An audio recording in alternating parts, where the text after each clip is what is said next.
পয়গম্বর মুসা নবী আল্লাহর কাছে কথা বলার জন্য যাচ্ছে, এমনি একজন ধনী লোকের সাথে সাক্ষাৎ। ধনী কয়, মুসা রে, ও মুসা, আমার এত ধন হিসাব রাখতে পারি না, আল্লাহরে জিগাইবানি কি করলে আমার ধন কমবে? মুসা নবী কয়, ঠিক আছে জিগাইব।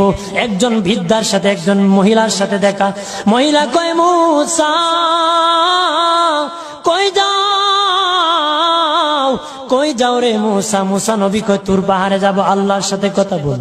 মুসা রে, আল্লাহরে জিগাইবানি, আমি গরিব মানুষ, আমি ভালো কিছু কিনতে পারি না, ছেলে মেয়েকে ভালো কিছু খাওয়াইতে পারি না, ভাঙ্গা গোর, এত গরিব, ভালো করে ঘর বানাইতে পারি না, আল্লাহরে জিগাইবানি কি করলে আমার উন্নতি হবে, ধনী হব, টাকা পয়সা হবে, আল্লাহরে জিগাইবানি।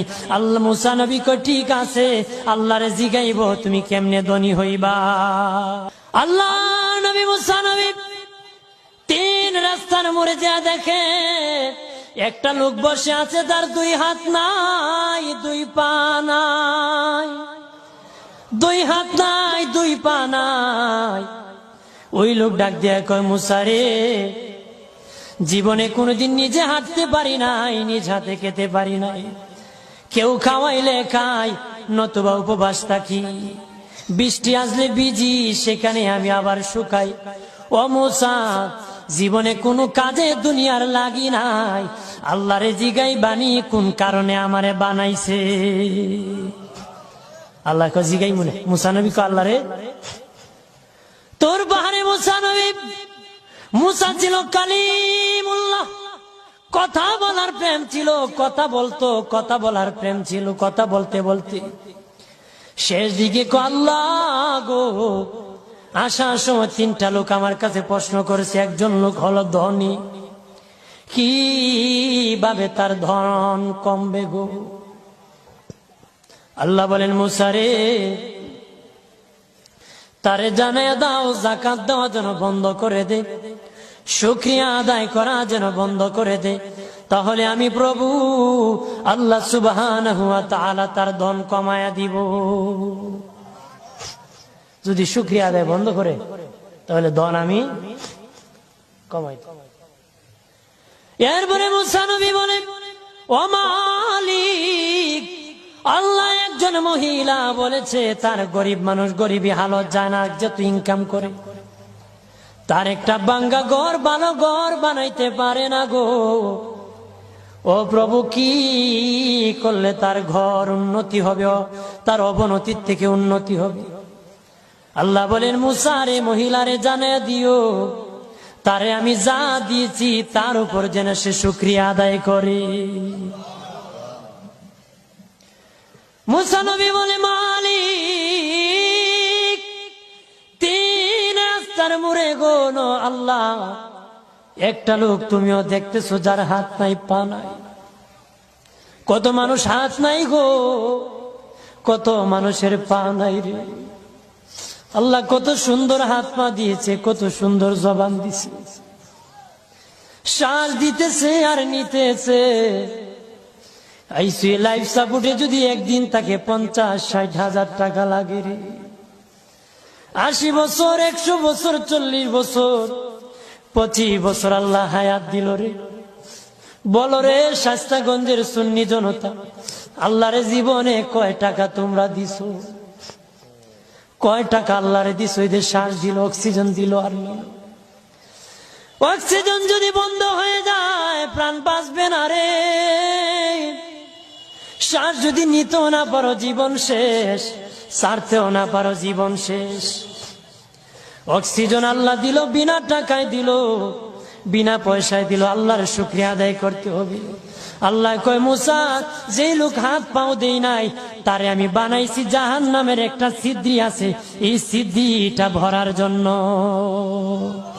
এই ছিদ্রি খানাটা বন্ধ করার জন্য আমি এই মুসায় এই লোকটাকে আমি বানাইছি। সুবহানাল্লাহ বলেন না?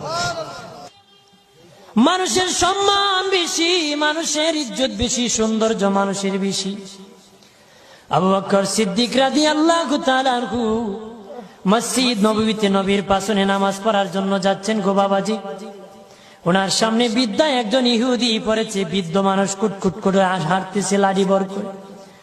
উনি দেখলেন যদি এই বিদ্যার পিছনে হাঁটেন, মসজিদ নববীতে নবীর পাশনে জামাত নামাজ পাবেন না।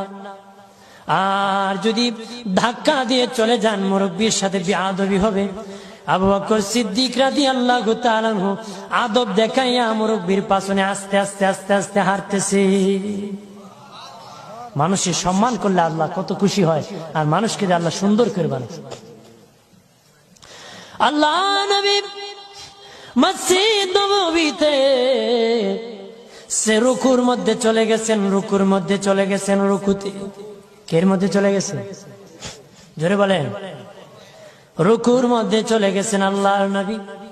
আমার আল্লাহ জিবরিল আমিন পাঠাইয়া নবীকে সংবাদ জানায় দিলেন, ও নবী, আপনার আবু বকর সিদ্দিক আমার এক সৃষ্টি বিদ্যাকে সম্মান দেখাইতে আসতে দেরি হতেছে, আর সে আস্তে আস্তে আপনি রুকুর থেকে উঠে গেলে 1 রাকাত নামাজ পাবে না। নবী গো, রুকুর মধ্যে আপনি পড়ে থাকেন, আবু বকর সিদ্দিক যখন আগমন করবে তখন রুকু থেকে সোজা হয়ে দাঁড়াবে। জোরে বলে আমার আল্লাহ বলেন, আবু বকর সিদ্দিক আমার সৃষ্টি ইহুদি হোক সম্মান দেখাইছি, ইজ্জত করেছে রে, আমি আল্লাহ আবু বকরকে সম্মান দেখাতে জামাতটা তার জন্য রেডি রেখে দিয়েছি। আব্দুল্লাহ ইবনে আব্বাস নবীজির রওজা দেখে বলেন, পৃথিবীর মানুষ শুনে নাও, এই রওজাওয়ালার জবান থেকে আমি শুনেছি রে, এই রওজাওয়ালার জবান থেকে আমি শুনেছি, রওজাওয়ালার জবান থেকে শুনেছি।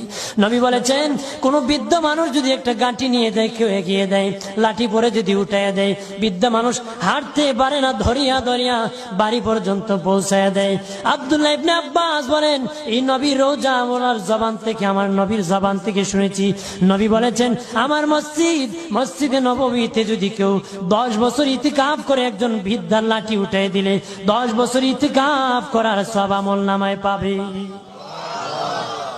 হাত পাওয়ার শুকরিয়া আদায় করুন, ধনের শুকরিয়া আদায় করুন। রাজি আছেন তো? ধনী থাকলে ধনের শুকরিয়া আদায় করো, গরিব হলে গরিবী হালতের শুকরিয়া আদায় করো। হাত পাও যদি না দেয়, হাত পাও না দিলে শুকরিয়া আদায় করো।